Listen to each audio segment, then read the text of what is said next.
risalah, sebuah risalah atau buku kecil yang membahas tentang adab, ad-daris wal mudarris, adab seorang murid dan guru, yang ditulis oleh Syekh Muhammad Jamaluddin Al-Qasimi Ad-Dimashqi. Syekh Muhammad Jamaluddin Al-Qasimi Ad-Dimashqi rahimahullahu ta'ala. Beliau ulama abad ke-13. Dan beliau menghimpun risalah ini dari Muqaddimah Kitab Al-Majmu' karya Al-Imam An-Nawawi rahimahullahu ta'ala. Belajar adab itu diperlukan oleh kita semua, ya. Apalagi kita sebagai pelajar maupun pengajar. Sebelum kita masuk ke pembahasan, ada penjelasan dari para ulama, yaitu Al-Imam Asy-Syatibi rahimahullahu ta'ala dalam kitabnya At-Tarbiyah Indal Imam Asy-Syatibi rahimahullahu ta'ala tentang rukun atau pondasi yang penting yang akan membangun sebuah pendidikan. Rukun atau pondasi yang penting yang akan membangun sebuah pendidikan. Beliau menyebutkan 4 pondasi. Beliau menyebutkan 4 pondasi. Yang pertama adalah al-madah atau buku rujukan. Buku rujukan yang dijadikan sebagai bahan ajar. Nah, itu harus ada dalam pendidikan, ya. Dalam ta'lim harus ada buku yang dibahas. Bukan sekedar dongeng atau cerita-cerita yang tidak jelas sumbernya. Tapi harus ada buku yang dibahas yang jelas. Kemudian yang kedua adalah adanya seorang ustadz atau muallim yang mengajarkannya. Karena kalau sekedar buku tanpa pengajar, buku nggak bisa ngajarin. Dan kadang buku ada salah dalam cetakan umpamanya. Maka perlu adanya ustadz, seorang muallim yang menyampaikan ilmu itu.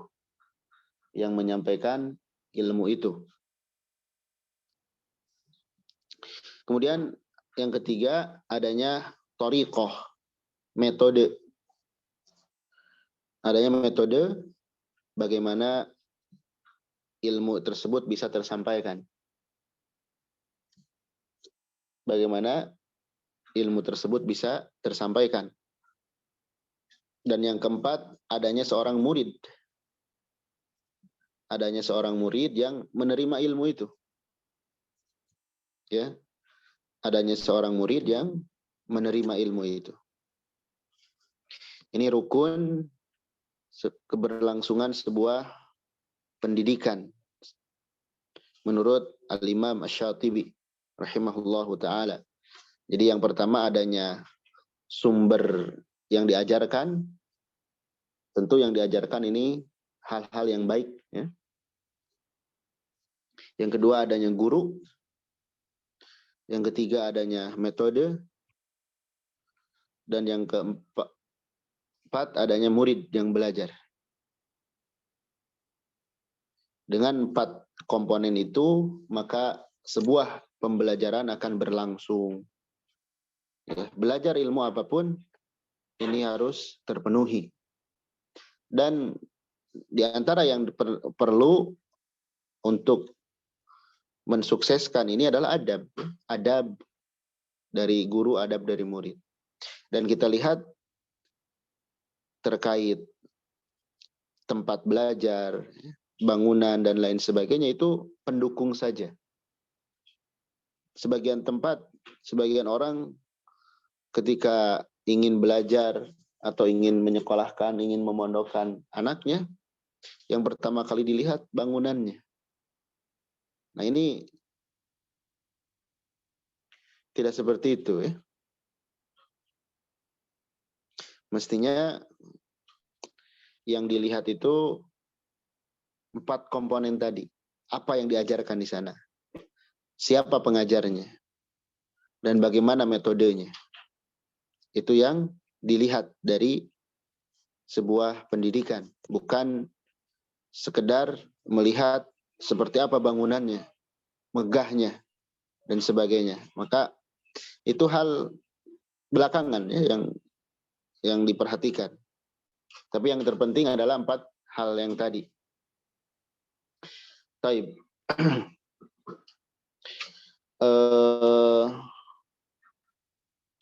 Kita langsung masuk ke pembahasan. Sebetulnya ada sedikit mukadimah, tapi kita lewati langsung ke ahkam darsil ulum asy-syar'iyyah.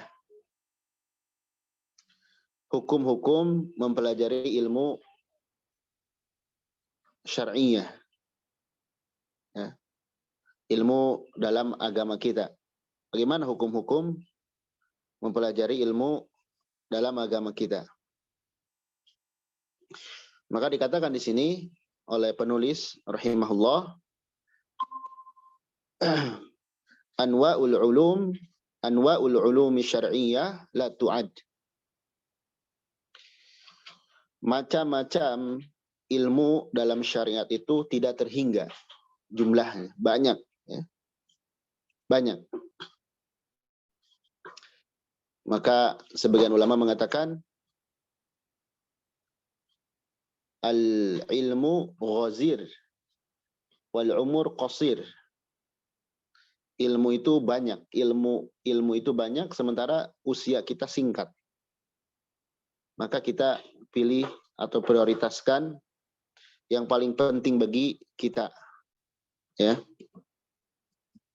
Jadi ilmu syariat itu banyak. Wa fi ahkamiha salah satu aqsam. Dan dilihat dari hukumnya, dari hukum mempelajarinya, ilmu itu ada 3. Ilmu itu ada 3. Ya. Ini dari sisi hukum. Ada juga nanti dari sisi yang lain ya.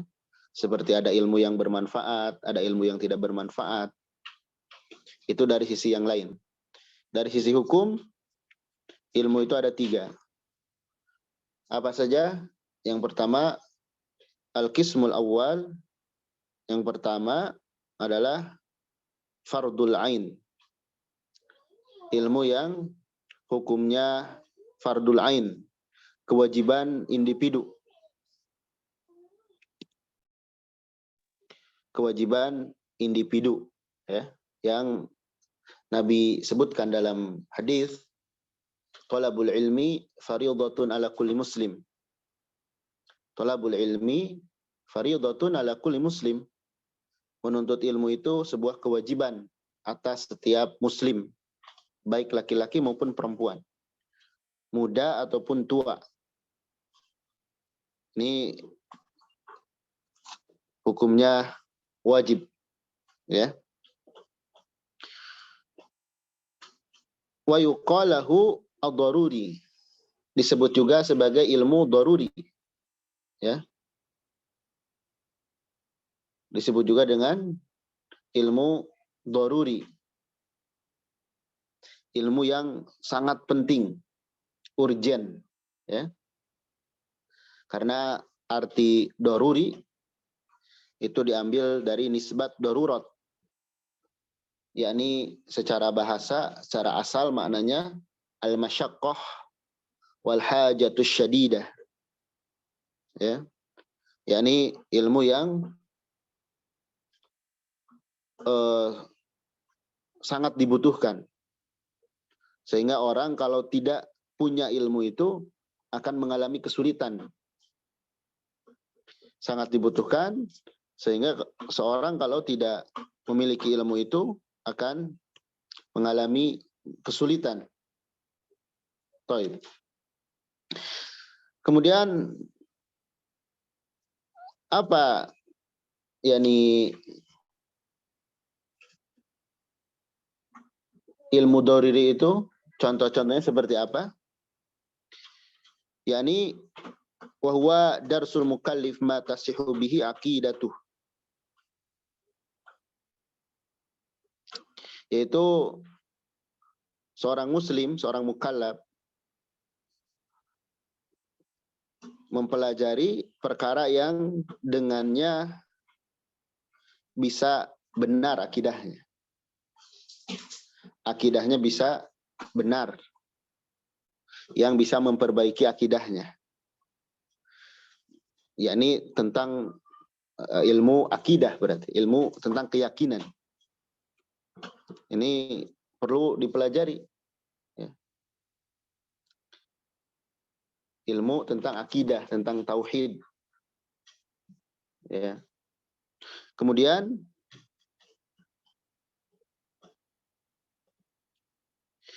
yang watu jazi'u ma'ahu ibadatuh, yang akan ibadahnya tersebut diberikan balasan. Jadi yang bisa menjadikan ilmunya itu ibadahnya menjadi benar.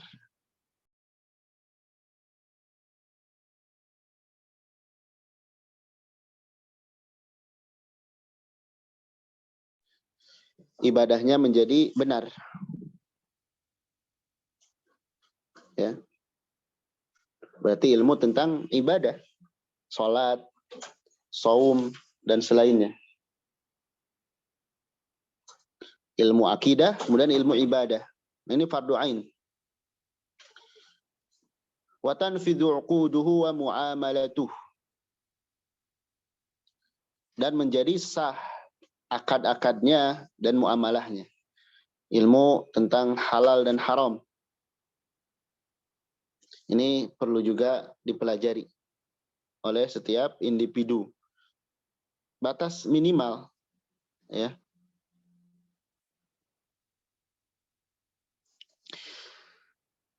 Kemudian wa ma la gina anhu mimma yatanawaluhu wa yasta'miluh. Dan ilmu yang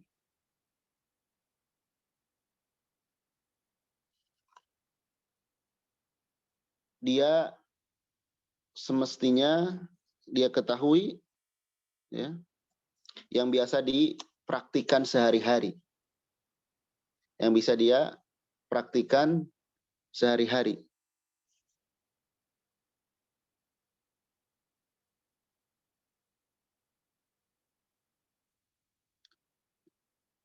Yakni tentang adab sehari-hari misalnya, ya.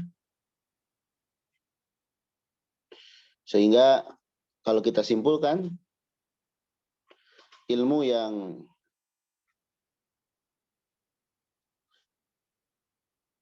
harus dipelajari oleh setiap muslim dari ilmu syar'i, yaitu ilmu tentang akidah, tentang pokok-pokok keimanan,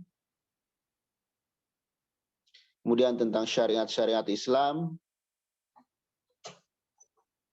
kemudian tentang muamalah.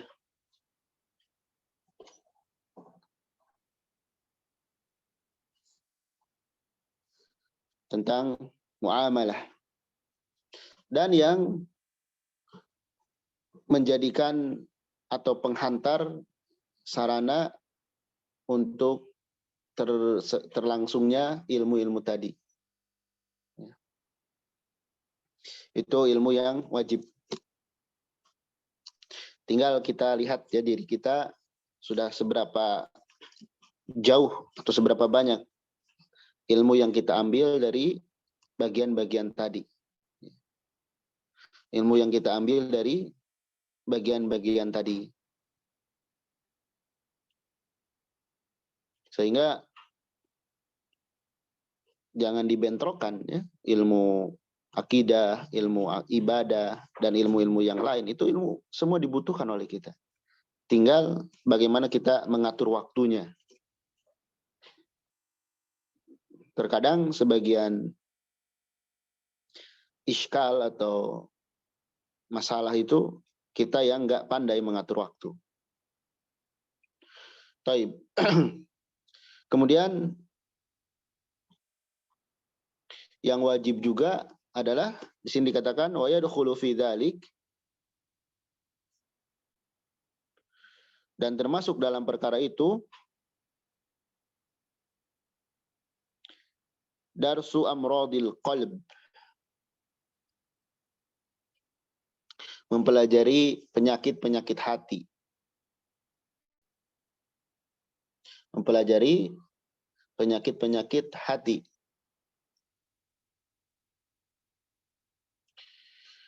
Kal hasad, seperti hasad, wal ujub, dan ujub, wal bukhli, kikir, wa amsaliha, dan yang semisalnya minal muhlikat, dari perkara-perkara yang menghancurkan seperti riya, sum'ah. Ini mempelajari amalan hati. Jadi mempelajari amalan hati itu termasuk ilmu yang wajib menurut beliau. Ya. Dan ini yang inti, ya. Inti dari seseorang itu hatinya. Kalau hatinya baik, baik semuanya. Kalau hatinya muskilah, rusak semuanya. Dan kita tahu selamatnya hati dari penyakit itu merupakan sebab kebahagiaan dunia dan akhirat. Selamatnya hati merupakan sebab kebahagiaan dunia dan akhirat. Sebagaimana Allah menyatakan dalam surah Asy-Syu'ara ayat 88 dan 89, yauma la yanfa'u malun wala banun illa man atallaha biqalbin salim. Pada hari nanti tidak bermanfaat harta juga anak kecuali yang datang menghadap Allah membawa hati yang selamat dari penyakit-penyakitnya. Jadi penyakit hati, amalan hati itu harus dipelajari. Memang mungkin di awal-awal kita merasa banyak tersindir dengan keterangan-keterangan baik dari Al-Quran, hadis maupun penjelasan para ulama. Karena itu bisa jadi bercokol pada hati kita. Tapi ya harus dipelajari agar kita bisa menghilangkannya. Dan di sini dikatakan oleh Faqad qala al-Ghazali, berkata Imam Al-Ghazali dalam kitab beliau ya, Ihya Ulumuddin, kata beliau ma'rifatu hududiha, yakni mengetahui batasan-batasannya tentang penyakit hati itu apa. Bagaimana? Wasbabiha, dan sebab-sebabnya. Kenapa bisa terjadi seperti itu? Wa tibbiha wa ilajiha. Penawarnya, obatnya seperti apa? Maka itu hukumnya fardu ain. Kita pelajari tentang ikhlas, tentang riya, tentang sum'ah, tentang hasad. Karena Kalau seorang tidak membersihkan hatinya dari penyakit-penyakit ini, nggak ada manfaatnya ilmunya. Walaupun dia banyak yang dihafal, banyak yang diketahui, tapi nantinya akan membahayakannya. Hasad itu kan merusak amal, rugi nantinya. Sehingga amalan hati ini perlu dipelajari dan termasuk fardu ain. Ya.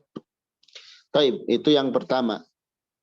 Ilmu yang wajib dipelajari oleh semua orang, itu ilmu akidah, ibadah, muamalah, dan ilmu yang berkaitan dengan amalan hati.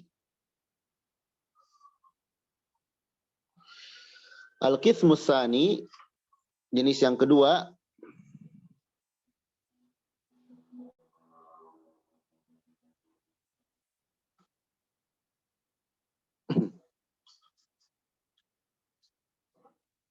adalah fardul kifayah. Ilmu yang sifatnya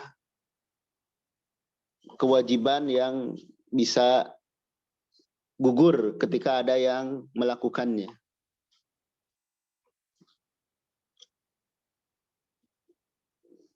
Jadi kewajibannya gugur ketika ada yang melakukannya. Taib. Tadi ada yang sedikit kelewat ya. Ada faidah dari Al-Imam Ibnul Qayyim rahimahullah tentang atau melengkapi perkataan Al-Imam Al-Ghazali.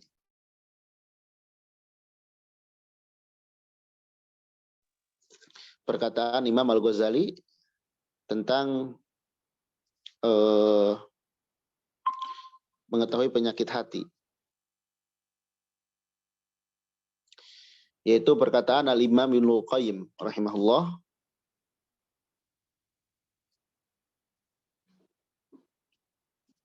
ini tentang pentingnya mengetahui penyakit hati.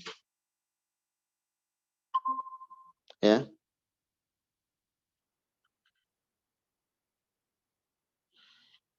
Kata beliau, di antara sebab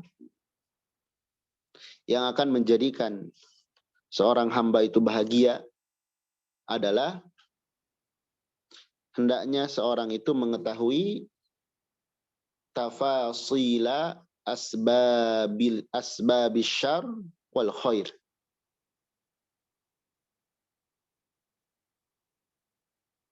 Jadi di antara sebab yang bisa menjadikan seorang hamba itu bahagia adalah mengetahui rincian sebab-sebab keburukan dan sebab-sebab kebaikan. Mengetahui perincian, detail tentang apa ya sebab-sebab kebaikan dan keburukan itu. Apa saja yang bisa menyebabkan terjadinya keburukan dan kebaikan. Di antaranya tentang dari hati. Karena semuanya bersumber dari itu. Baik, kita lanjutkan tentang fardu kifayah. Wa yuqalu lahu al-haji. Disebut juga dengan ilmu al-haji. Yani al-haji ini dinisbatkan kepada al-hajah, ilmu kebutuhan. Kalau tadi daruri itu sangat dibutuhkan. Kalau tidak ditempuh maka akan masyaqqah. Kalau ini dibutuhkan untuk melengkapi. Wahwa darsu ma la budda linnasi minhu fi iqamati dinihim. Jadi yang dimaksud ilmu yang sifatnya dibutuhkan ini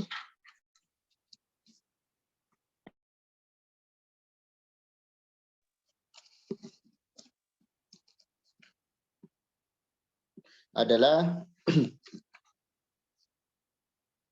mempelajari ilmu-ilmu yang semestinya terhadap manusia itu dipelajari, tujuannya apa? Untuk menegakkan agama mereka. Jadi ilmu yang harus dipelajari oleh manusia dalam rangka menegakkan agama mereka.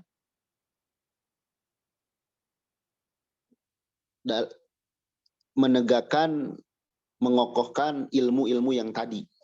Atau di sini disebut juga dengan ilmu alat. Ilmu alat. Nah, tapi dibutuhkan agar semakin mengokohkan agama. Ya. Dan ilmu ini ya kalau diniatkan karena Allah Subhanahu wa taala, ingin mendapat pahala dan agar tersebar manfaatnya, maka mendapatkan pahala. Akan mendapatkan pahala yang dijanjikan oleh Allah Subhanahu wa taala. Kalau yang tadi itu memang wajib. Mau gak mau harus dipelajari. Kalau ini, kalau jika dipelajari maka akan dapat keutamaan. Seperti apa disebutkan di sini? Kahifdzil Qur'ani, seperti menghafal Quran. Jadi menghafal Quran itu kewajiban kifayah. Tapi bukan berarti kita berpikir seperti ini. Ah ya udahlah, yang penting ada yang ngewakilin, saya mah nggak usah. Apakah kita nggak ingin keutamaan? Terkadang manusia itu kalau dalam perkara dunia, dia ingin menjadi yang terdepan. Dalam perkara akhirat, terkadang ya biasa-biasa saja. Mestinya tidak demikian. Ya? Mestinya tidak demikian. Taib, wal hadis wa ulumihima. Kemudian tentang hadis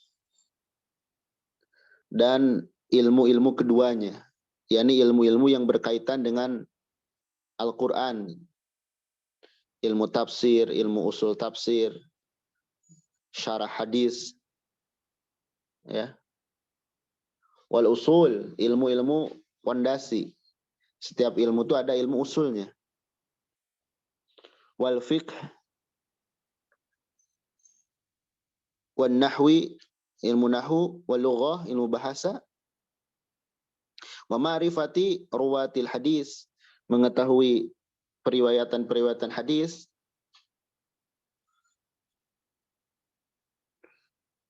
wal ijma', mengetahui ilmu-ilmu tentang ijma' wal khilaf, dan khilaf di antara para ulama.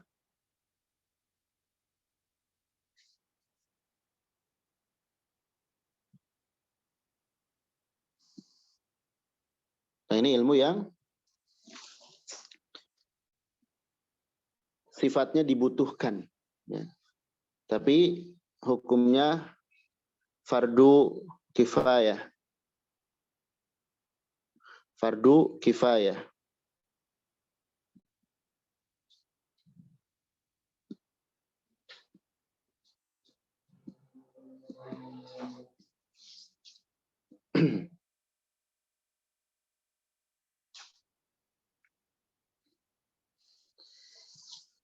Kemudian selanjutnya, wa minhu diantaranya, diantara ilmu fardu kifayah ini, ma yahtaju ilaihi fi kiwami amri dunya. Ilmu yang dibutuhkan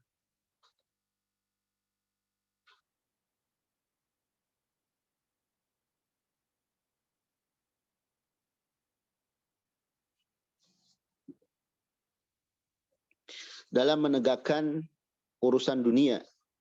Khatib seperti dokter, kedokteran, wal hisab, matematik, wal handasah,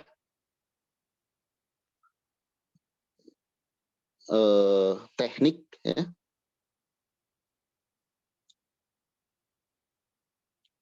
Itu fardu kifayah juga. Tergantung nanti kalau seorang dokter itu niatnya menolong orang, maka jadi pahala baginya. Tapi kalau sebaliknya, dia maksudnya tidak diniatkan untuk memberikan manfaat, ya dia hanya mendapatkan dunia saja.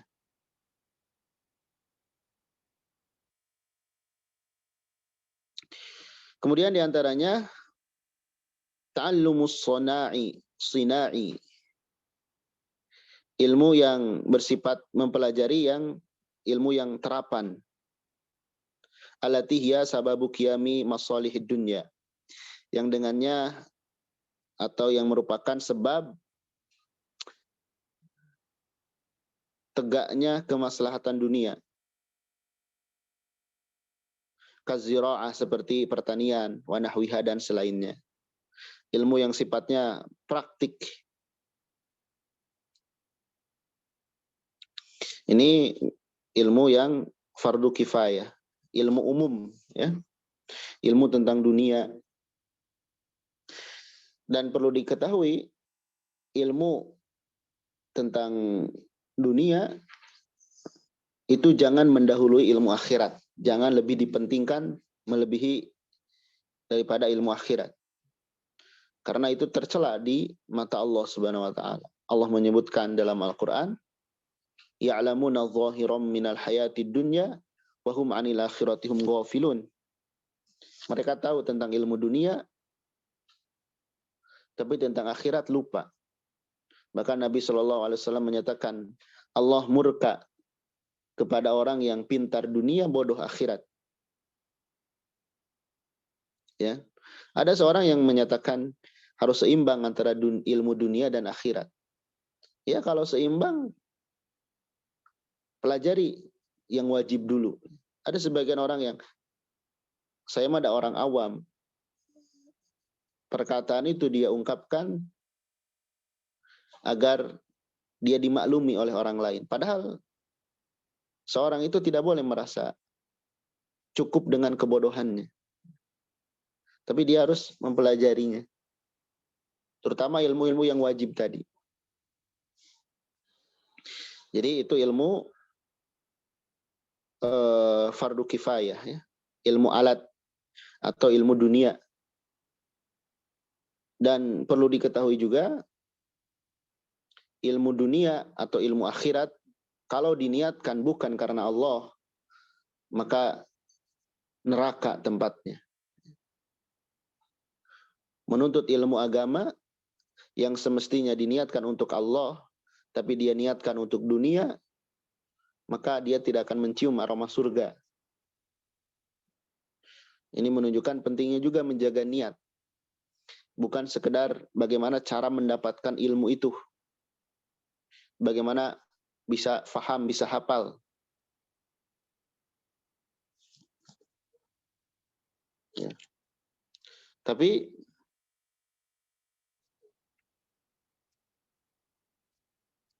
perhatikan juga niatnya.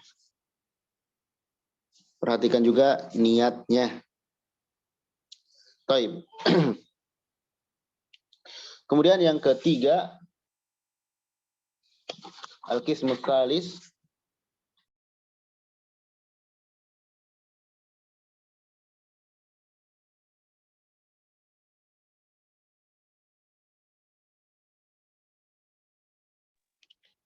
pembagian yang ketiga adalah an-naflu, ilmu yang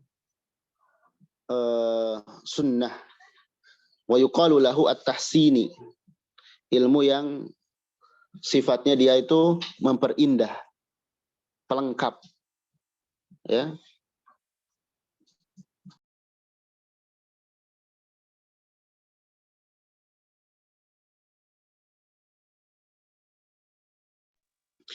Wa huwa kat-tabahhuri fi usulil adillah,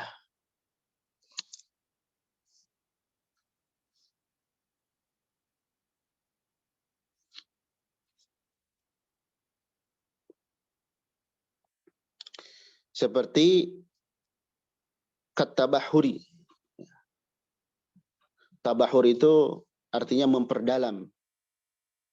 Tabahur itu diambil dari kata al-bahr, ya, laut, memperdalam.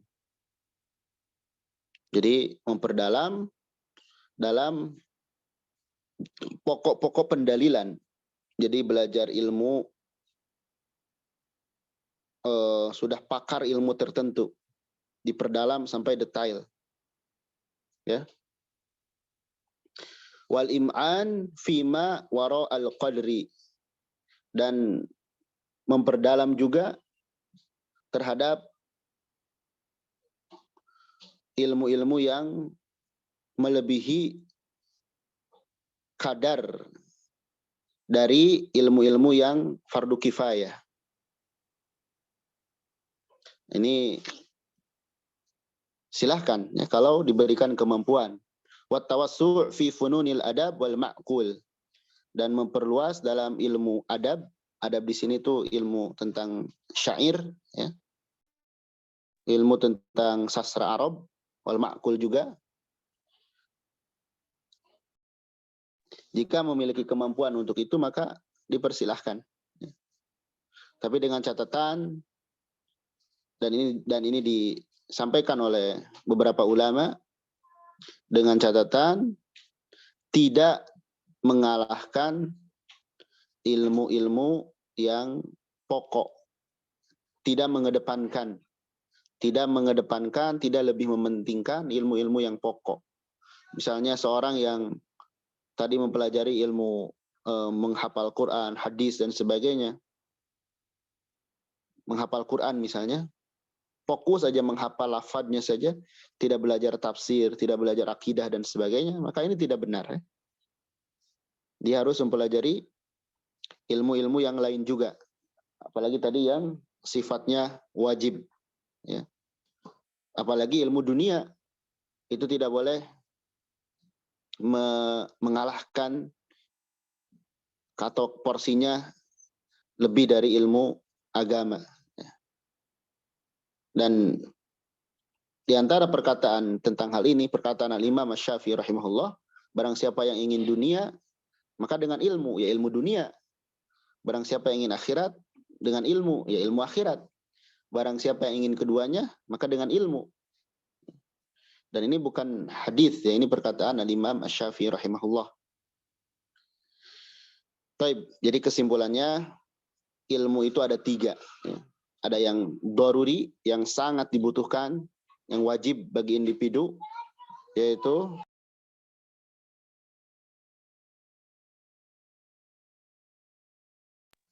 ilmu akidah, ilmu ibadah, ilmu muamalah.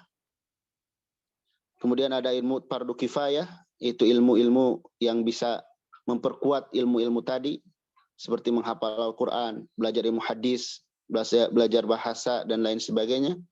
Juga ilmu yang sifatnya pelengkap, yakni memperdalam salah satu cabang ilmu. Dan yang terbaik, ilmu itu dipelajari dari yang ringkas, dari yang singkat, bertahap, kepada guru yang bisa membimbing kita dari ilmu dasar. Jangan lompat-lompat, jangan karena kita punya semangat, kita acak semua cabang ilmu, sehingga tidak ada satupun ilmu yang kita mahir di dalamnya. Tapi yang terbaik itu kita pelajari satu persatu dari dasar sampai kita bisa. Ya.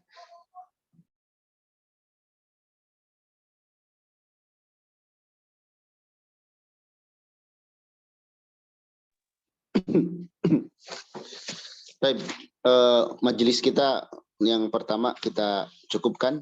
Insya Allah nanti kita masuk ke bab selanjutnya, yaitu Adabul Mudarris. Ya. Insya Allah untuk waktu nanti dikabarkan, hanya dimungkinkan waktunya itu di sebelum zuhur, antara rentan jam 9 sampai zuhur. Insya Allah ta'ala. Sebelum ditutup, barangkali dari yang menyimak baik di Zoom ataupun di Meet, ada yang bertanya, dipersilakan.